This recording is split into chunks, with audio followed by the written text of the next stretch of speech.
My grossest festival memory has to do with the toilet at Glastonbury, and to be honest, I don't want to go much further into it because I didn't want to go much further into it then either.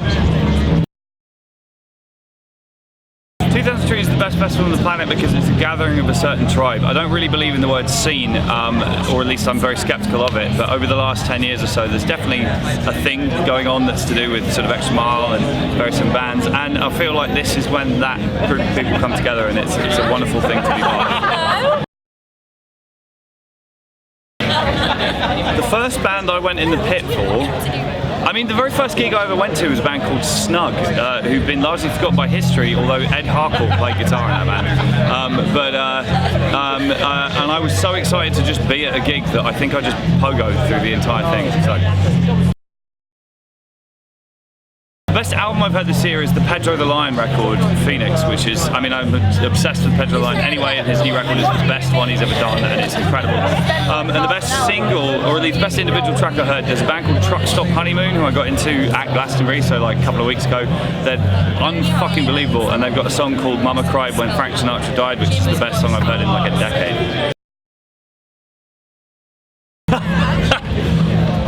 There is an awful lot of shit about me on the internet. Some of it's pretty trying, some of it's hilarious.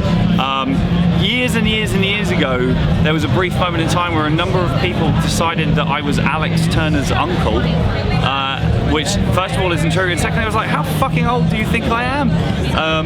So I'm not Alex Turner's uncle. There you go. Who do I think the biggest rock star is? I sort of hate the word rock star and that whole culture, to be honest. So if I was to pick somebody right now, it would be an insult. And my mother always told me that you should not, you know, if you've got nothing to say, don't say anything at all. So I'm not going to answer.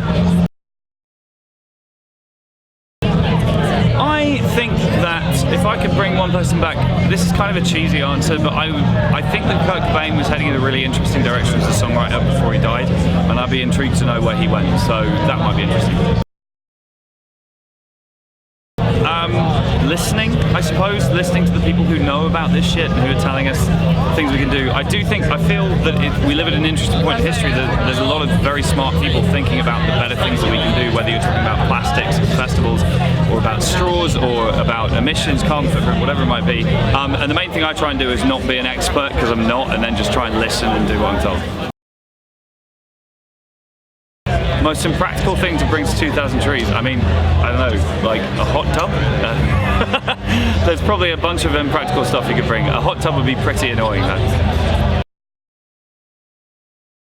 My go-to karaoke song, and I've got a story here, is Bat Out of Hell by Meatloaf. Now, if you're a Bat Out of Hell aficionado, you'll be aware that there are two versions. There's the 5-minute version and the 9-minute version. I once got kicked out of a karaoke bar in New York because I picked Bat Out of Hell and it was the 5-minute version, and I started complaining into the microphone using words that Americans don't like, begin with C, so they threw me out.